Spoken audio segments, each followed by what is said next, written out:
No nos interesa la política, nos interesa la religión. La religión para el Kali Yuga, para la Edad Oscura.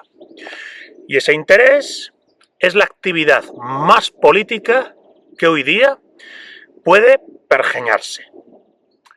La nueva milicia, así se llama el segundo vídeo de la segunda etapa de este canal de la Forja y la Espada. El canal se abrió en la primavera del año 2020, durante el confinamiento por la pandemia de coronavirus.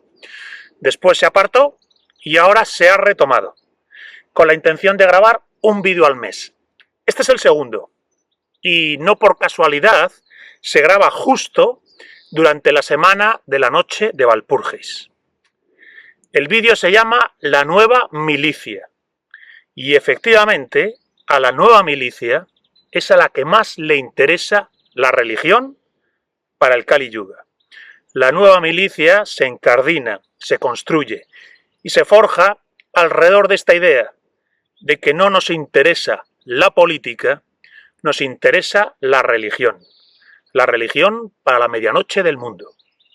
Y aquí, en esta religión para la medianoche del mundo, se afirma y se cultiva la idea de la existencia victoriosa y creativa en el mundo de lo que no es de este mundo.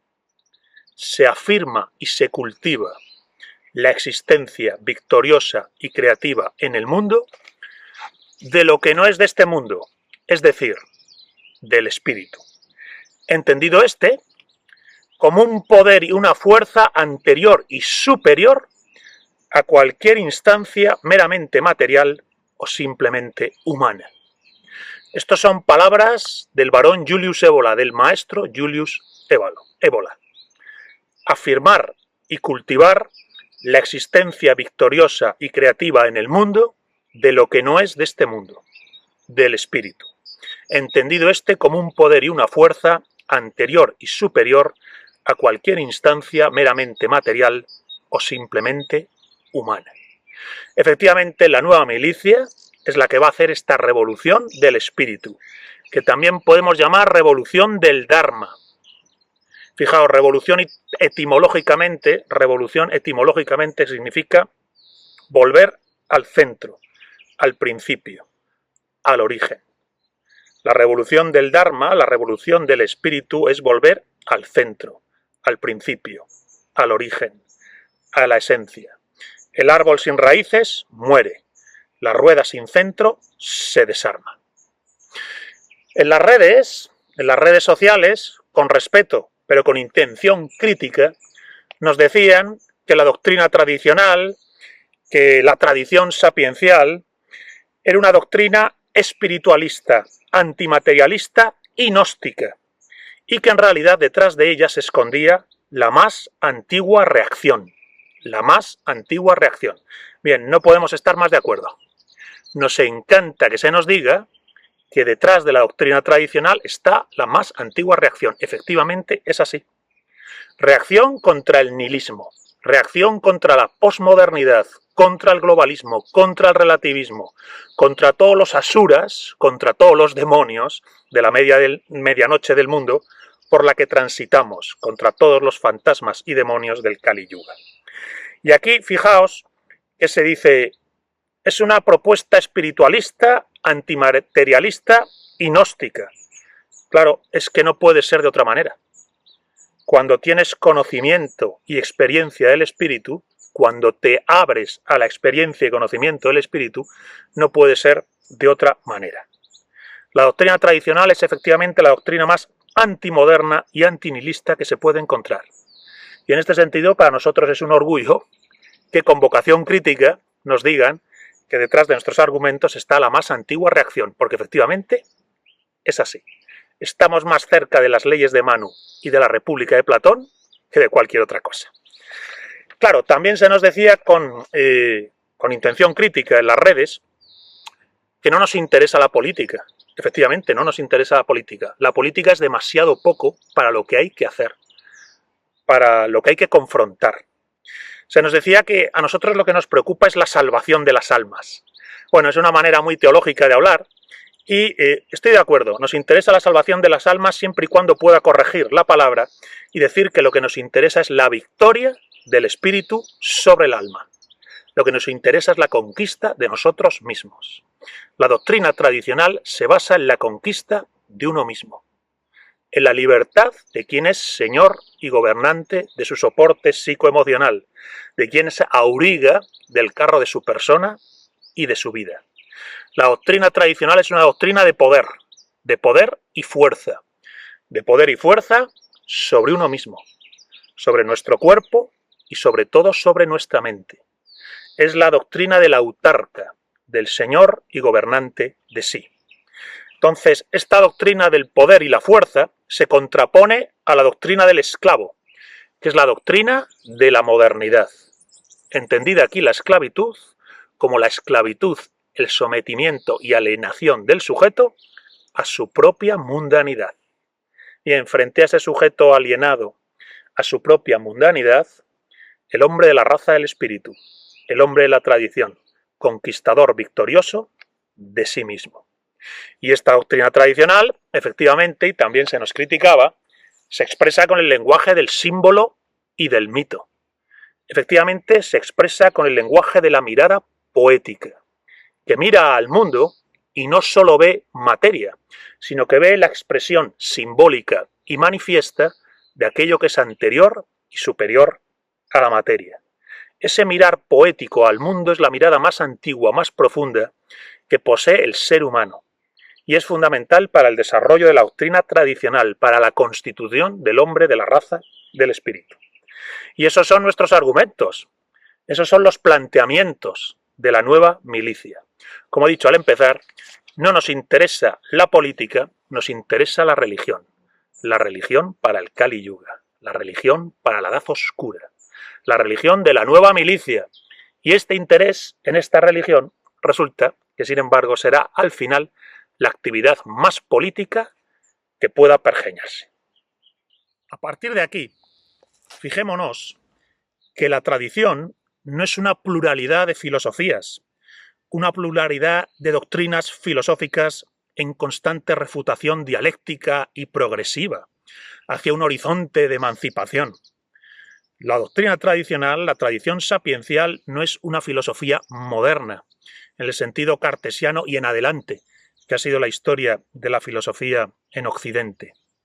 En realidad, lo que hay que plantearse es que en la doctrina tradicional la verdad no se inventa, la verdad se descubre. Y tampoco es un mero objeto, no es simplemente fruto de un conocimiento dialéctico o dual. La verdad es nuestra esencia, se despierta a ella. Es fruto de una intelección pura. Y por eso es más fruto de una sadhana, de una askesis, para entendernos, de una disciplina de autoconocimiento, que de una mera indagación en la realidad. De hecho, la indagación, que es objeto del sadhana, objeto de la askesis, es el propio alma humana. A partir de aquí, claro, la tradición tiene más que ver con un recuerdo, con un redescubrimiento, con un reencontrarnos o despertar a la verdad. Más allá de la verdad, que es fruto de un conocimiento dialéctico y dual, es una verdad que se descubre y que llevas dentro y solo se desvela por la disciplina del autoconocimiento y el autogobierno. Solo se desvela cuando te conquistas a ti, más allá del ego, más allá de la identificación con nuestro soporte psicoemocional. En este sentido, lo he dicho hace un instante, lo vuelvo a subrayar, la historia de Occidente, la historia de la filosofía en Occidente, de Descartes en adelante, es casi la historia del olvido de la esencia. Es la historia de la ofuscación, de la alienación del intelecto en su sentido superior. En realidad, la historia de la filosofía, como poco de Descartes en adelante, es la historia del olvido del espíritu y la tradición, del olvido de las vías de la raza del espíritu. Digo raza del espíritu porque estamos haciendo referencia a un sujeto, a un tipo humano, al que no le basta con ser feliz, al que no le basta con lo necesario. Estamos hablando de aquel que quiere la verdad, La verdad que te hace libre, y no la libertad que simplemente te hace verdadero, como plantea de manera perversa y subversiva la posmodernidad. La libertad que te hace verdadero es mero culto a la subjetividad y a partir de ahí mayor alienación, mayor esclavitud a tu propia mundanidad. La verdad que te hace libre es la vía de la tradición, es la vía de la raza del espíritu. A partir de aquí, claro, es que la tradición sapiencial lo que está planteando es una cuestión no menor. Y es que al ser humano no se le refina mejorando sus circunstancias económicas y materiales. No se le refina mejorando la circunstancia biológica, genética o natural. Los hombres y mujeres de este mundo no somos animales de pedigrí, a los que una buena alimentación y unas cruzas correctas de macho-hembra permiten obtener un ejemplar perfecto de ser humano, como si se puede obtener a lo mejor un ejemplar perfecto de pastor alemán mediante una buena alimentación y unas buenas cruzas. Bien, el hombre no es así. La circunstancia material, la circunstancia natural, la circunstancia biológica no es lo que le va a refinar. El hombre no empieza ni termina en su circunstancia económica, en su circunstancia biológica, en su circunstancia genética, en su circunstancia material y natural. Todo eso hace parte de la ecuación. Y bien está que sea la circunstancia material, económica y natural la mejor posible. Bien está.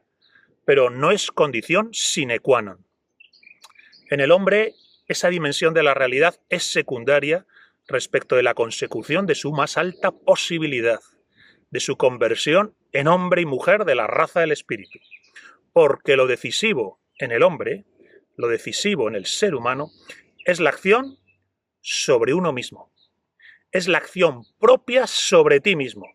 Acción desde la cual después se actúa en el mundo y se procesa y metaboliza todo lo que nos pueda pasar. Ese accionar sobre nosotros mismos es lo decisivo. Eso es lo único que refina al sujeto. No son las peores o mejores circunstancias económicas, materiales, biológicas, genéticas, naturales. No es eso lo que nos refina ni nos mejora. Todo eso es solo la arcilla.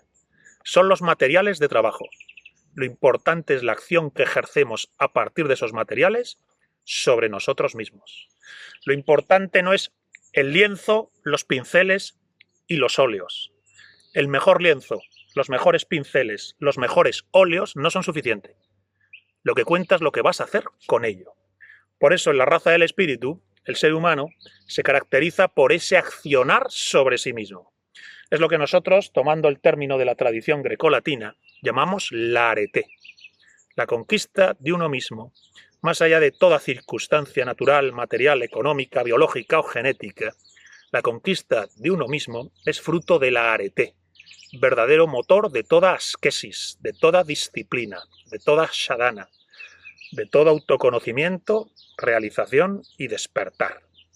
Esta acción propia, formativa, forjadora de uno mismo, esta acción propia del arete es la que genera a los aristoi, a los mejores, a los autarcas, a los señores de sí, a los hombres y mujeres de la raza del espíritu, a los hombres y mujeres de la arianidad, entendida la arianidad en su sentido originario, superior y espiritual. Simbólicamente la rueda solar, el centro inmóvil y la manifestación en torno suyo. Nosotros tenemos que saber ser el centro inmóvil y el movimiento armonioso alrededor de ese centro inmóvil. Lo diremos una vez más.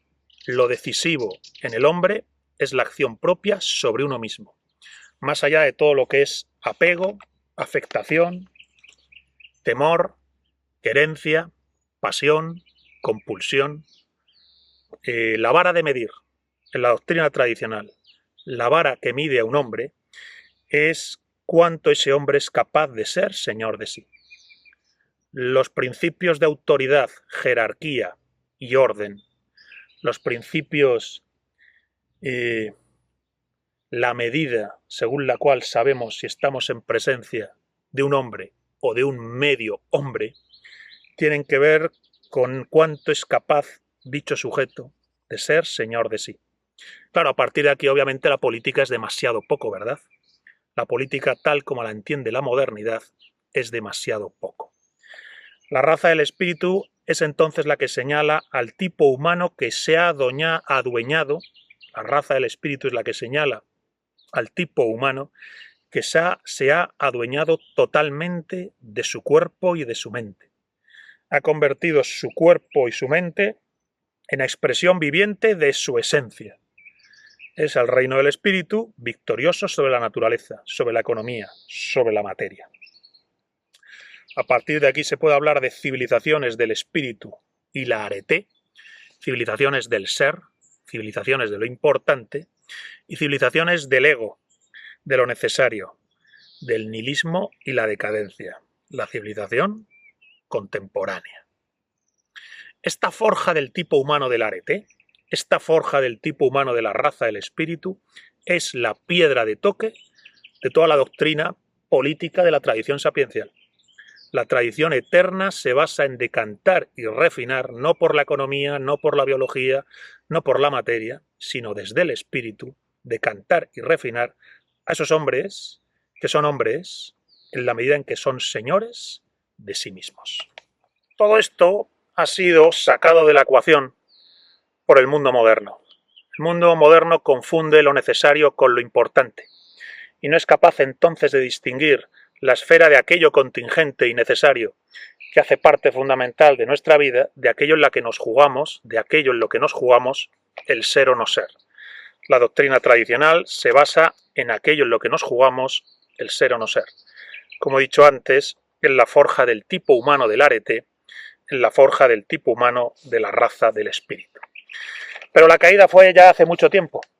No se llega al nihilismo posmoderno sin pasos previos, como una concepción puramente confesional, devocional, meramente, entre comillas, religiosa, de las vías de la raza del espíritu. Entonces el proceso de decadencia es largo, pero ya se consuma en los tiempos que corren, en la medianoche del mundo.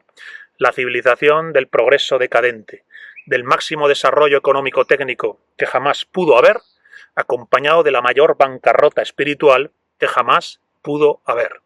Los hombres y mujeres más debilitados, ofuscados, necios, alienados, ansiosos, depresivos e insomnes de la historia de la humanidad. Pero en la doctrina tradicional no es una filosofía ni una ideología, no es un pensamiento sobre las cosas, es la verdad del hombre y de las cosas.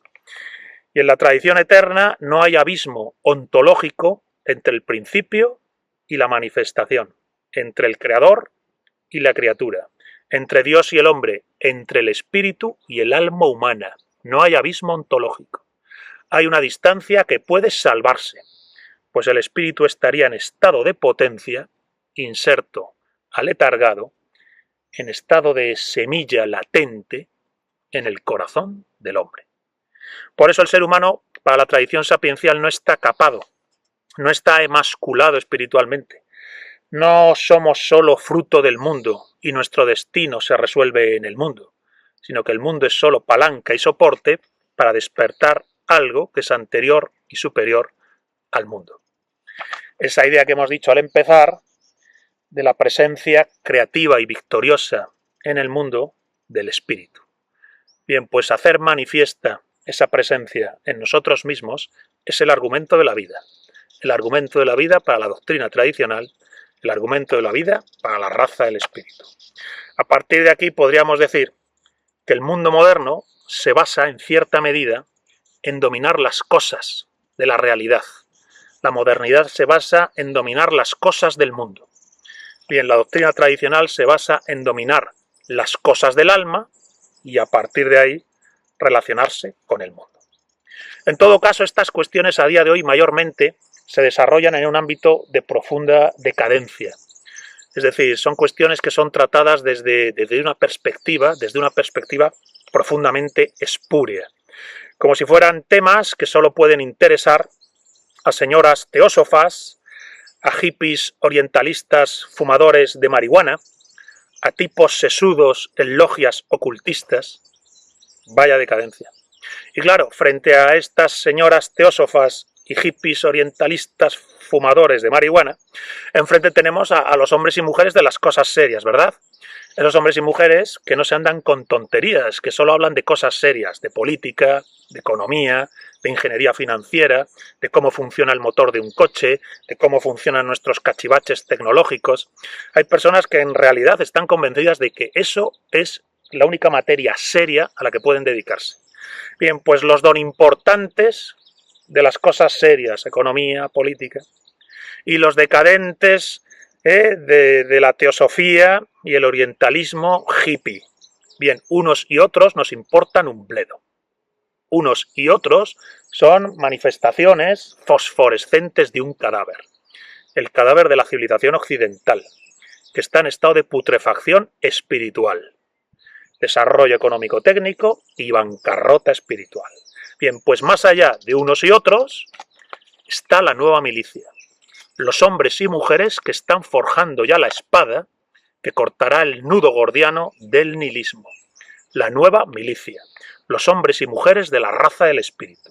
Esta nueva milicia es la mayor amenaza que se cierne sobre la decadencia posmoderna. Para este mundo del progresismo posmoderno no hay mayor amenaza, háganse cargo, no hay mayor amenaza que la nueva milicia. La nueva milicia de los hombres y mujeres de la raza del espíritu. Esa es la amenaza verdadera que se cierne sobre el mundo moderno. Por eso la nueva milicia es nuestra más alta esperanza.